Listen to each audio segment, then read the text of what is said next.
27,290. That is not an estimate. That is not a rounded figure from a secondary source. That is the exact number of human beings that an Assyrian king carved into the walls of his own palace to boast about ripping from their homeland forever. And for 2,700 years, the world has been asking the same question. Where did they go? The answer, it turns out, has been hiding in plain sight. In cuneiform tablets, in genetic code, in a community of 750 people living between Tel Aviv and Nablus, and in one of the most dramatic airlifts in modern history. But the real revelation is not where the 10 tribes went. It is why we were told they vanished in the first place, and what that lie reveals about the people who wrote it. To understand how 10 tribes can disappear from history, you first need to understand how they got there. After the death of King Solomon, somewhere around 930 BCE, the United Kingdom of Israel fractured along a fault line that had been forming for decades. The 10 northern tribes, Reuben, Simeon, Dan, Naphtali, Gad, Asher, Issachar, Zebulun, Ephraim, and Manasseh, rejected the authority of Solomon's son Rehoboam and formed their own kingdom, the Kingdom of Israel, with its capital in Samaria. The 2 remaining tribes, Judah and Benjamin, along with much of the priestly tribe of Levi, formed the southern kingdom of Judah, centered on Jerusalem. 2 kingdoms, one shared ancestry, and a rivalry that would shape the way the story of their destruction was told for millennia. The Kingdom of Israel was, by most measures, the more prosperous of the 2. It controlled the fertile agricultural land between the coast and the Jordan River. It held the Mediterranean ports south of Lebanon, and it sat astride the trade routes linking the sea and the desert. The Assyrians knew it as Bit Humri, the House of Omri, named after the dynasty that built Samaria into a cosmopolitan capital. On the black obelisk of Shalmaneser III, now in the British Museum, there is a panel showing King Jehu of Israel bowing before the Assyrian monarch. The inscription identifies him as a descendant of Omri. This is not biblical text.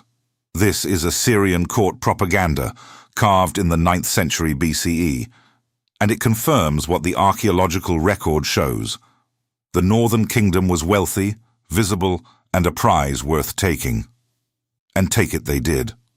The destruction of Israel was not a single event, but a grinding process that took 3 Assyrian kings and over a decade to complete.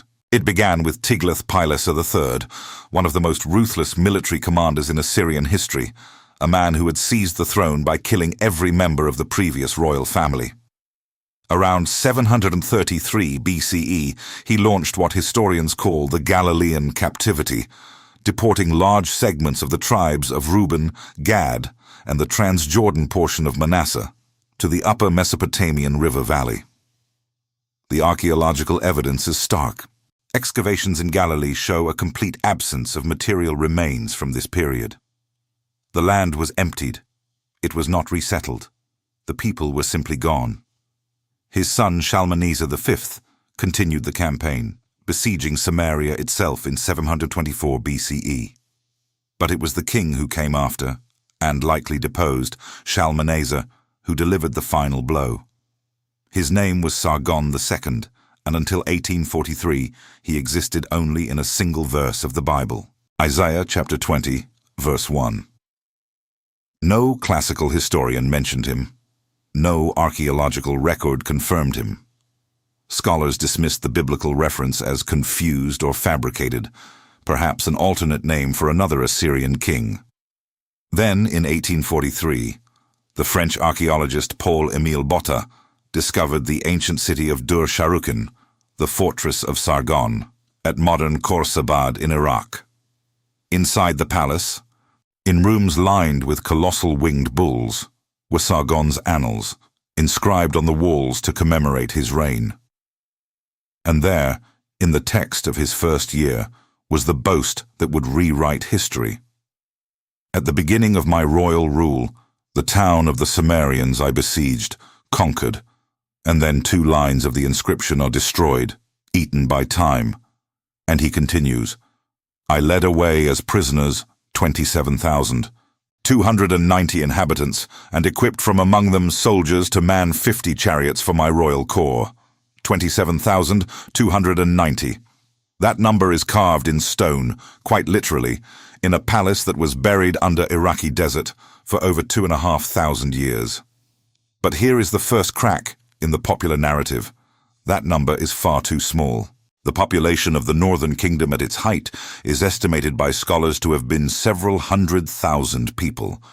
If Sargon deported only 27,000, what happened to the rest? The answer, according to the biblical archaeologist William G. Dever, writing in the winter 2024 issue of Biblical Archaeology Review, is that many Israelites were never deported at all. Excavations at Gaza, a fortified city on the border between the northern and southern kingdoms, reveal violent destruction consistent with Assyrian siege. Walls breached, gates burned, over 5 feet of charred debris above the cobbled floors. The Assyrians massacred much of the population and exiled the rest. But archaeological surveys across the northern hill country show something the biblical narrative does not acknowledge: continuity of settlement. Some villages persisted long after the Assyrian invasion. Pottery styles and building remains suggest that not all inhabitants were removed. Some Israelites survived quietly in small rural communities, their identities gradually blending with the foreign populations the Assyrians imported to fill the vacuum. And what about those who were deported? The biblical text says they were placed in Calah, on the Habor River at Gozan, and in the cities of the Maids.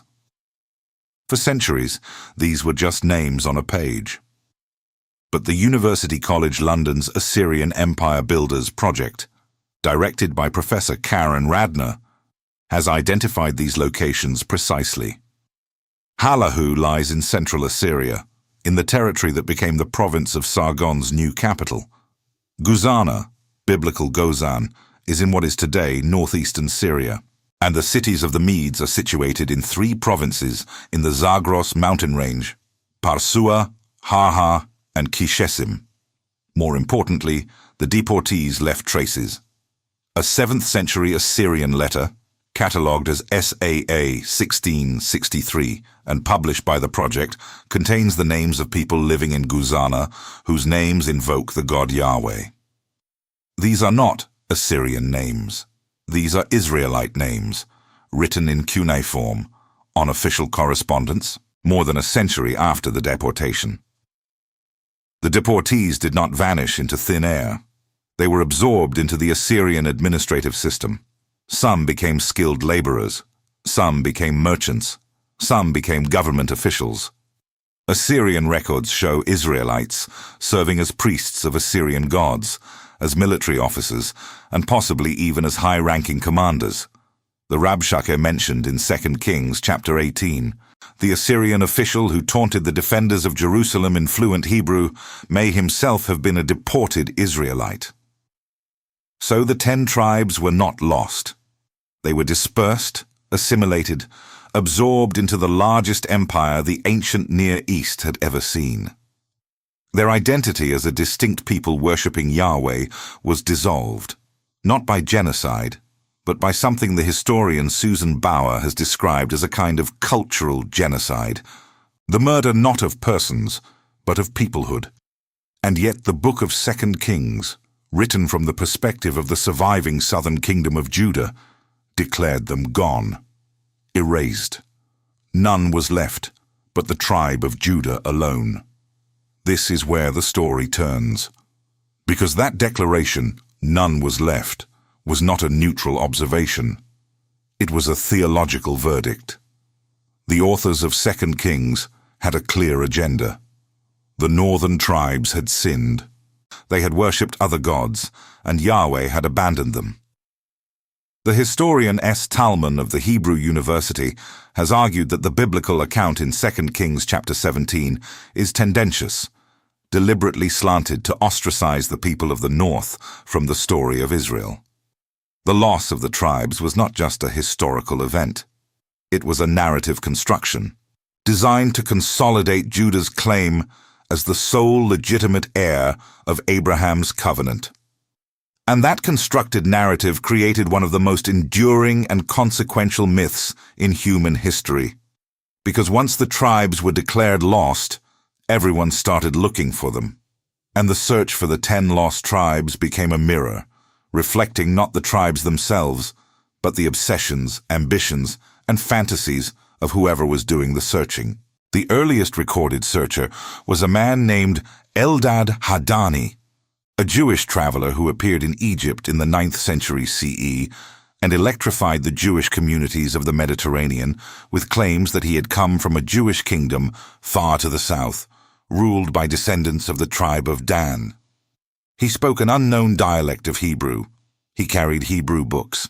He followed the commandments of Moses, but with differences from rabbinic practice that baffled the scholars of his time. His story was fascinating, exotic, and ultimately unverifiable. But it established a template that would be repeated for over 1,000 years. Someone appears from a remote place and claims to have found the tribes. Hope surges. Evidence fails to materialize. And the search continues. In the 12th century, the Spanish Jewish traveler Benjamin of Tudela set out on a journey that took him across the Mediterranean, through Constantinople, Baghdad, and possibly as far as China.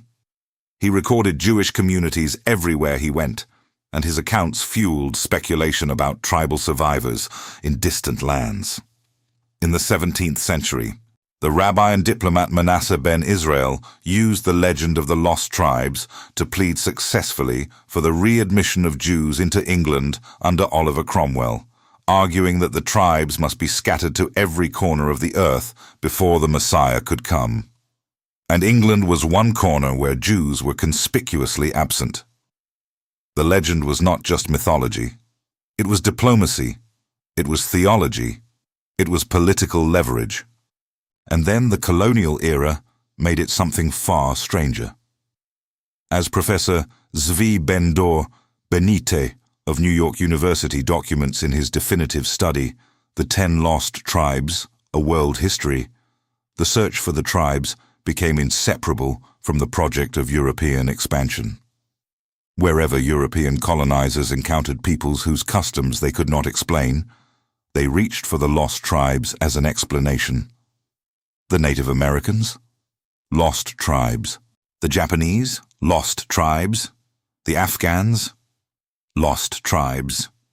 The theory, as the anthropologist Tudor Parfitt has observed, formed a consistent feature of the Western colonial enterprise, a way of explaining the other by making them, however improbably, a version of the self. The most elaborate of these theories was British Israelism, which emerged in 19th century England and claimed that the Anglo-Saxon peoples were the true descendants of the 10 tribes, that Britain was Ephraim and America was Manasseh, and that the Jews of Europe were merely the remnant of Judah, living under a divine curse.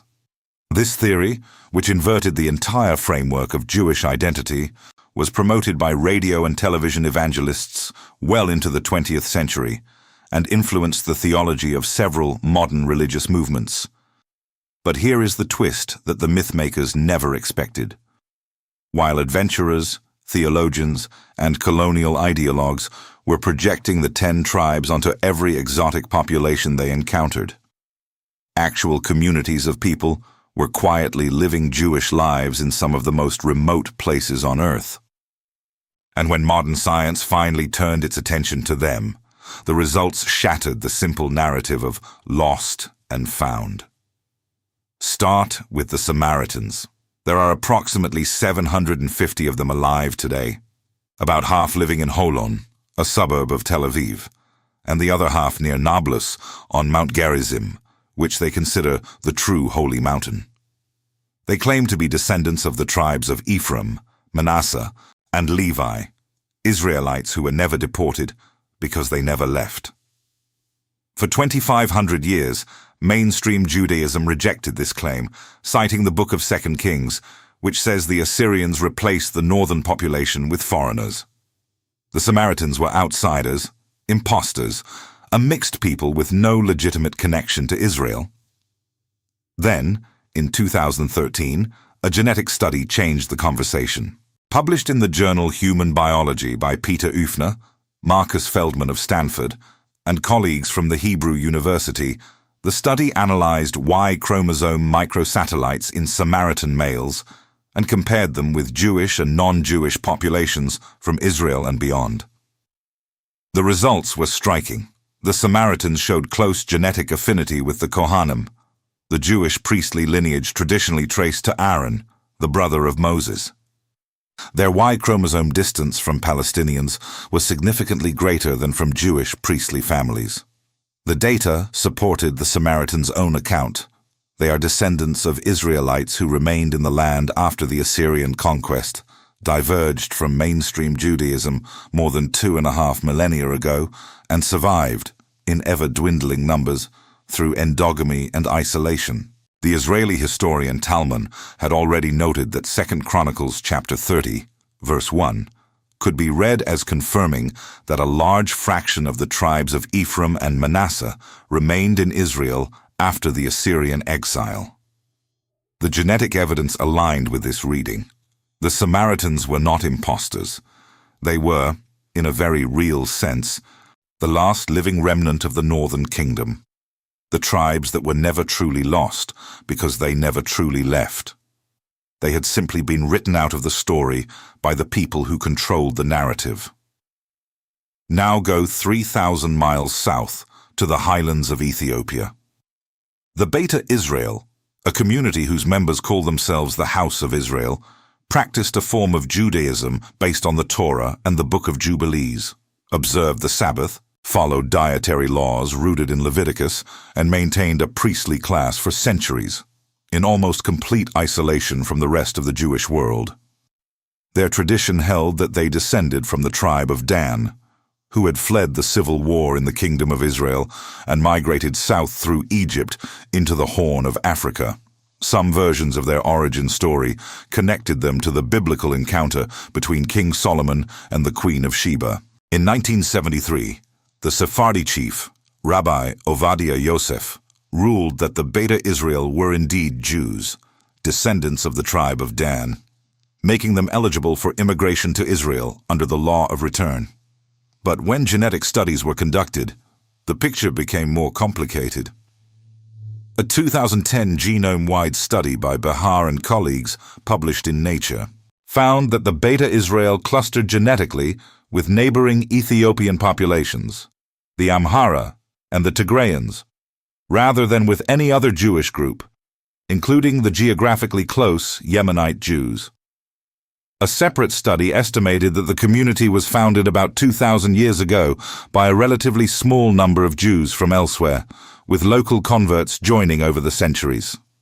The Judaism was real. The ancestry was overwhelmingly Ethiopian. This did not stop history from moving. In 1984, with Ethiopia engulfed in civil war and famine, and the Beta Israel community suffering persecution under the Mengistu regime, which had forbidden the practice of Judaism and the teaching of Hebrew, Israel launched Operation Moses. Over 6 weeks, approximately 8,500 Ethiopian Jews were covertly flown from Sudan to Israel, many of them having walked for weeks through dangerous terrain to reach the refugee camps. An estimated 4,000 people died during the trek. When news of the operation leaked, and Arab states pressured Sudan to shut it down, roughly 1,000 people were left behind. 500 of them were evacuated months later in the American-led Operation Joshua. But the largest rescue was still to come. By May 1991, rebel forces were closing in on Addis Ababa. The Ethiopian government was collapsing. More than 14,000 Beta Israel were gathered in the capital, waiting. The Israeli government paid $35 million, raised largely from the American Jewish community, to secure permission from the crumbling regime.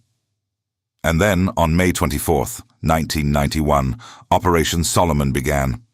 34 Israeli aircraft, military C-130 transports and El Al Boeing 747s with their seats ripped out, flew 40 continuous flights over 36 hours. When it was over, 14,325 Ethiopian Jews had been airlifted to Israel.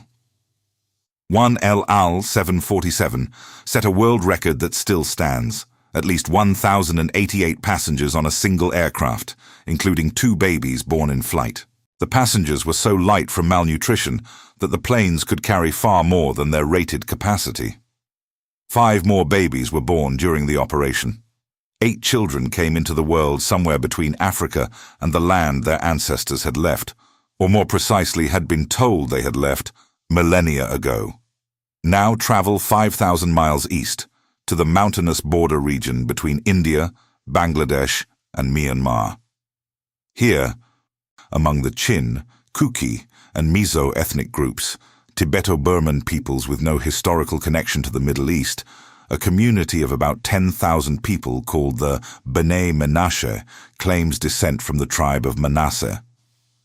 Their story begins not in antiquity but in 1951, when a tribal leader named Chalianthanga, a member of the United Pentecostal Church in Mizoram, reported having a dream that his people's ancient homeland was Israel. Before this dream, the community was largely Christian. But as they studied the Bible, some were struck by parallels between the stories of Exodus and their own traditional harvest songs. A traditional Hamar festival song, the Sikpui Hla, contains imagery that resembles events in the Book of Exodus. From this, a movement grew. The Kuki Mizo people were descendants of ancient Israel, and their legendary ancestor Manmasi was actually the Hebrew Menashe. The evidence is, to put it carefully, contested. DNA testing of several hundred male community members in 2003 and 2004 found no conclusive evidence of Middle Eastern ancestry. A 2005 study in Kolkata found some maternally descended Near Eastern markers, but researchers cautioned this could reflect millennia of intermarriage across trade routes rather than direct descent. The anthropologist Shalva Weil of the Hebrew University wrote in 2004 that there is no documentary evidence of Jews or Israelites on the Indo-Burmese borderlands, and that legends about the 10 lost tribes were not traditionally associated with this culture area. Research from Mizoram University found that many customs the B'nai Menashe point to as Jewish parallels, ritual songs, animal sacrifices, were already present in the region's indigenous traditions. And yet, in 2005, the Sephardi chief Rabbi Shlomo Amar recognized the B'nai Menashe as descendants of a lost tribe. They began immigrating to Israel, undergoing formal conversion upon arrival. By the mid-2020s, approximately 5,000 were living in Israel, and in November 2025, the Israeli government announced approval to bring an additional 5,800 B'nai Menashe to Israel by 2030, a plan budgeted at 90 million shekels, covering flights, conversion classes, housing, and Hebrew lessons. The genetics said one thing, the state said another, and the B'nai Menashe, regardless of what their chromosomes contain, are now building lives in the Galilee. This is the pattern that repeats across continents and centuries. The Bene Israel of India's Konkan coast, who abstained from work on Saturdays and were known by their neighbors as the Saturday oil pressers, show paternal genetic links to the Middle East, consistent with their tradition of descent from shipwrecked Israelite traders. The Bene Ephraim, or Telugu Jews, claim to have traveled from Israel through Persia, Afghanistan, and China before arriving in southern India more than 1,000 years ago. Some Pashtun tribes in Afghanistan maintain customs, lighting candles on Friday night, circumcision on the 8th day, that have intrigued researchers, though most scholars attribute these to Islamic heritage rather than Israelite descent. The Lemba people of southern Africa carry a Y chromosome signature associated with the Jewish priestly lineage. From Papua New Guinea to Peru, from the Igbo of Nigeria to communities in China and Japan, people have claimed, or been assigned, an identity rooted in the 10 lost tribes. The question that Professor Botta asks in his research is the one that matters most. Why? Why does the search persist when the historical evidence increasingly suggests that the tribes were assimilated, absorbed, and dissolved into the populations of the ancient Near East? Why do people across the globe continue to identify with a community that, in its original form, ceased to exist 27 centuries ago? The answer lies not in the tribes themselves, but in what their lostness promises. For diaspora Jews throughout history, the lost tribes represented hope, the idea that somewhere a vast Jewish population survived intact, and that one day, as the prophets foretold, they would return. Ezekiel's vision of dry bones coming to life, of the sticks of Judah and Joseph joined into one, was read as a prophecy of tribal reunification. The lost tribes were not just a historical puzzle. They were a messianic promise. And for the modern state of Israel, the ingathering of exiles, kibbutz galuyot, has made that promise operational. The law of return transforms theology into immigration policy. The airlifts from Ethiopia and the resettlement of the Bnei Menashe are not just humanitarian acts. They are fulfillments, or at least enactments, of a narrative that began when the authors of 2 Kings declared the northern tribes gone forever. For non-Jewish claimants, the appeal is different, but equally powerful. British Israelism used the tribes to sanctify Anglo-Saxon supremacy. Mormon theology incorporated them into a narrative of divine American exceptionalism. Colonial explorers used them to domesticate the unfamiliar. In every case, the 10 lost tribes functioned as a blank screen onto which the searcher could project their deepest needs. For continuity, for chosenness, for a link to the sacred past. And the science? The genetics? The DNA does not deliver the clean answers that either believers or skeptics want. What genetic studies have confirmed consistently is that Jewish populations worldwide, Ashkenazi, Sephardi, Mizrahi, share significant genetic overlap traceable to the ancient Near East. There is a common ancestral population.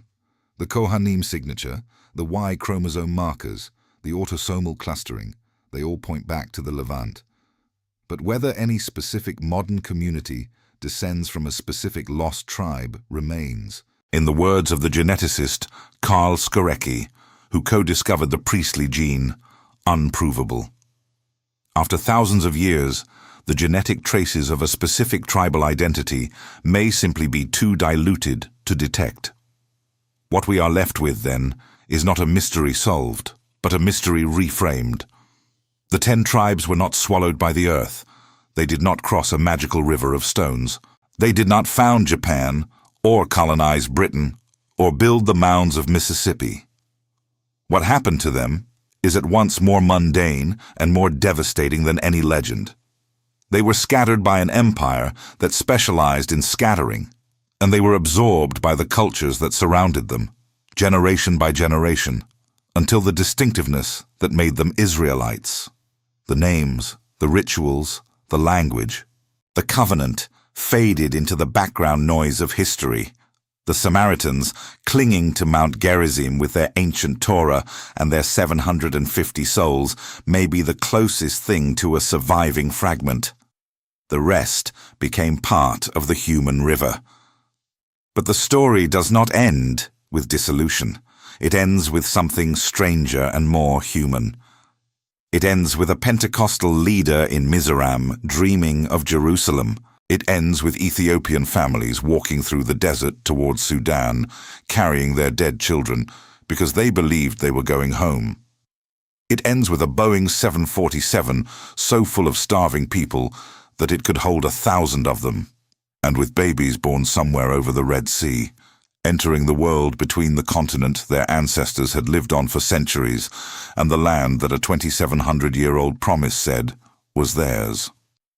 It ends with geneticists in Stanford and Jerusalem extracting DNA from people who may or may not be descended from people who may or may not have been part of tribes that may or may not have existed in the form the Bible describes, and finding, in the double helix, not answers, but better questions. 27,290 people were carved out of their homeland and scattered across an empire. The empire fell. The people who recorded the deportation declared the deportees lost. And for 27 centuries, the world has been searching for them. In legend, in scripture, in colonial fantasy, in genetic code, and in the faces of communities from Ethiopia to India to the hills of Samaria. The tribes are not lost. They never were. They were written out of one story and written into 1,000 others. And every generation that goes looking for them finds, in the end, not the tribes, but itself.